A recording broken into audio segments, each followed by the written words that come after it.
Well, good morning, everyone. Thank you so much for being with us today.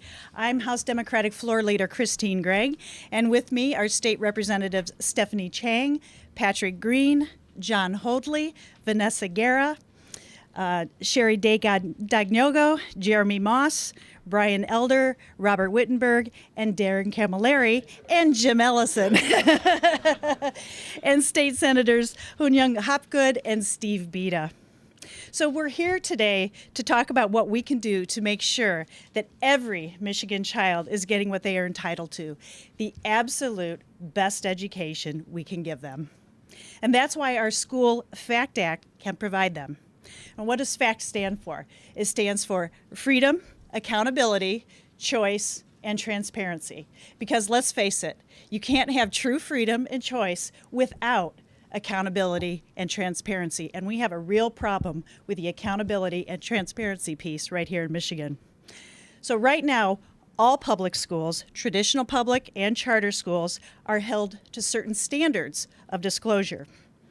However, the educational management organizations, or EMOs, that often run charter schools, and the authorizing bodies that oversee charter schools have very few rules of disclosure and accountability governing them. That situation is making it hard to draw good comparisons between schools, and that's placing parents in difficult situations. Now, prior to becoming a state representative, I served as the Farmington PTA Council president for 4 years. I represented the parents of over 11,000 students. Parents are bombarded with information every day to make good choices, except for when it comes to schools outside of the traditional public schools. They don't have the information to make real choices for their children's education. Every parent, no matter whether they send their child to a traditional public or a charter school, wants to know that their student is getting the absolute best education possible. And that's why parents spend so much time comparing schools, looking at different options, and debating which choice is best for them and their family. But that task becomes impossible without good information. And unfortunately in Michigan, the information to accurately compare all the education options available is hard to come by. While we've done a good job providing a multitude of choices for our kids, from traditional neighborhood schools to magnet schools within school districts to choice programs to charter schools, we haven't given parents all the tools they need to make accurate comparisons between these options. Specifically, we haven't placed all these schools on a level playing field, so it's hard to tell how one school compares against another. Take the most basic measure of school funding, for example, the number of dollars spent per pupil in a classroom. It's pretty easy to find out how much per pupil spending is in traditional school districts. The Michigan Department of Education puts that figure online. It's not so easy to find where the money goes in some charter schools because many of them make a large lump sum payment to the education management organization that manages the day-to-day operations of a school. An EMO often handles teacher hiring, textbook, and supply purchasing, and the decision of what kinds of technology will be in the classroom. In a traditional school district, you could go to your administration building and ask to see the books to understand how the money is being spent on all these things. The information is publicly available. They have to show you. Charter schools also have to show their numbers. There's a law for that. But the EMOs that actually run the schools day to day using taxpayer dollars are far less regulated. They don't have to provide audited financial statements, so we have no way to verify if they're telling us the truth or not. We don't know if any of our taxpayer dollars are sitting in their corporate bank accounts as profit. We think you have the right to know. That's just one example of how the School FACT Act is going to empower parents to make the right decisions for their kids. And here to give more detail on the bills is Representative Gay Dagnogo. Thank you, Representative Gregg. Good afternoon, everyone.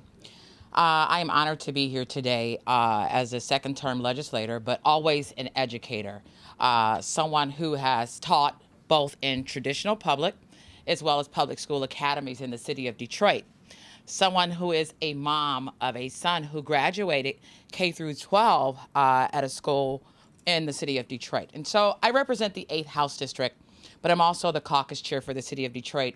And so I understand the challenges that we have with a very diversified portfolio on Detroit's footprint in our landscape. Half of our children attend school in traditional public, and about half of our children attend school in public school academies. And we all know the history of the legislation that we've gone through during our last term on education and fixing our schools, and we still have a lot of work to do. We still have things to do to address poverty and make sure that our parents are best informed on how to guide their children's education, and that's important. And so transparency is important, and I'm happy to be here. Our School Fact Act is going to bring openness and accountability to all schools in Michigan, and it's going to make it easier for parents to make informed decisions about the education of their children. I'm so proud that I'll be working with a number of agencies in the city of Detroit, and you'll hear more of that soon, both traditional public and charter, where we can really provide parents the resources and the information that they need from the Detroit caucus to really increase academic attainment. Our legislative package is divided into 3 parts: disclosure, accountability, and reform. I'm going to bring up some other speakers to talk to you about accountability and reform in a moment, but I want to focus right now on the 3 bills that would expand disclosure. The first bill would require education management organizations to produce audited annual financial statements. It would also require authorizers to provide an annual accounting of how it uses the fees it collects to oversee charter schools. This is very important to me, having sat with Treasury recently in my office to talk about a charter school that is troubled in my district. This is very important in the Brightmoor community. It would also require authorizers to provide an annual accounting of how it uses the fees it collects to oversee charter schools. This bill would assure parents and taxpayers that the public money these organizations receive is going where it should, to educate our kids and not to pad bank accounts of wealthy CEOs. But that disclosure doesn't help much if we can't readily find information, and parents can't readily find this information. And that's where the second bill would require charter schools to post annual financial statements of an EMO on its school's website, where parents can easily find it. This wouldn't be a problem in a lot of instances, but in an environment where many of the boards are miles and miles away from where the parents reside and the children reside, it's unfair to not provide that type of disclosure and information. It would also direct schools to post contracts with an EMO on its website for transparency. That will demystify the relationship between the charter schools and companies that manages its day-to-day operations. Finally, the third bill require all schools to disclose and report how much per pupil they spent on recruitment efforts in the preceding year. We've all heard the stories of laptops, book bags, gym shoes, iPhones, you name it. We shouldn't use taxpayer dollars to market and create challenges within our landscape of education. Parents have a right to know. Taken together, these bills would give parents and taxpayers alike a better view of how their hard-earned dollars are being spent. Are they going to the classrooms to educate the next generation of Michiganders and to prepare them for competitive jobs of the future? Or are they going to executive bonuses, corporate profits, where they won't help our kids at all? Parents need this information to make good decisions about where to send their kids. And when Michigan's kids get a great education, we all win, regardless of charter or traditional public. Next, I'd like to turn it over to my colleague, Representative Jeremy Moss, who is going to talk about the accountability portion of this package. Thank you. Thank you everyone for being here. My name is Jeremy Moss. I'm a state representative from Oakland County. And at one point, 2/3 of Oakland County's charter schools were in the city of Southfield, where I represent. So in my community, we have a heightened awareness of the issues surrounding charters. And just as Rep. Gay Danyogo said, a part of the School Fact Act deals with holding charter school authorizers and education management organizations accountable. Two bills in this package that we're introducing will do that. The first of those bills would clarify the state superintendent's ability to suspend authorizers that fail to provide adequate and continuing oversight of those schools. But to be fair, it also provides an avenue for those authorizers to challenge those decisions and a mechanism for authorizers to undergo a rehabilitation process. That's because the aim here is not just punishment, it's improvement. We need that for all children here in Michigan. The second bill in the accountability portion of the package creates a duty to report for authorizers. When an authorizer learns that an EMO is operating one charter school that's in financial distress, it would then have to notify all other charter school boards under its oversight in that contract within the same EMO of in that financial situation. Those school boards could then start the conversation with that EMO or take any additional actions necessary that they need to do to protect the students in that school and to protect the school's financial situation. With this advance notice, we hope that other schools will be able to avoid some of these dicey situations, financial situations that have put charter schools out of business. This is a situation that did happen very similarly in my district. These two accountability measures are an important facet of this School Fact Act. But we will also need reforms in place to make sure that we have a better system moving forward. And to talk about some of those reforms, I'd like to bring up Representative Darren Camilleri. Thank you. Thank you, Representative Moss. My name is Darren Camilleri. I represent House District 23, which is in the communities of Downriver. I'm also a former teacher at a charter school, so I have some experience in dealing with education policy, both in the classroom and then also here in Lansing. Like Representative Gregg said earlier, no matter what kind of school Michigan parents send their kids to, they're all looking for the same thing, the best education possible. And it's our job to lay out the groundwork that protects the opportunity for our students.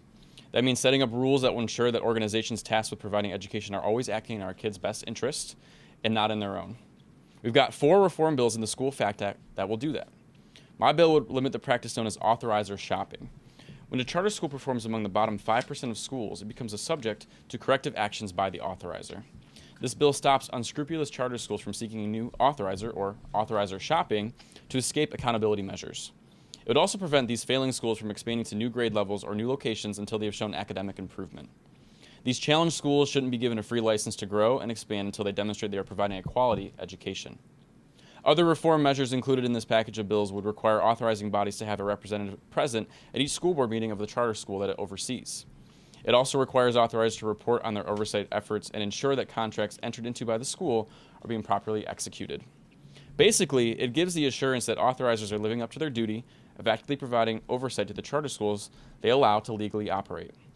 The third bill provides taxpayers the certainty that education management organizations aren't using charter schools as a front for shady real estate deals using taxpayer dollars. It prohibits EMOs from making sweetheart deals with affiliated companies using taxpayer dollars, and requires a real estate transaction to adhere to current and local market value conditions. There are many examples in the Metro Detroit area of management organizations paying significantly over market value for either the purchase or lease of a building. Finally, the last reform bill takes aim at conflicts of interest that have arisen between EMOs and the individuals or groups that have requested a charter school. It has happened that a person or organization has put out a request for the creation of a charter school and then brought on an EMO to manage it, only to find out that the requesting person or group had had ties to the same EMO. This is a conflict of interest, an obvious setup created to get at taxpayer dollars. This bill would stop that practice. Again, people deserve to know that the organizations operating, overseeing, and managing charter schools always have the students' education as their number one goal.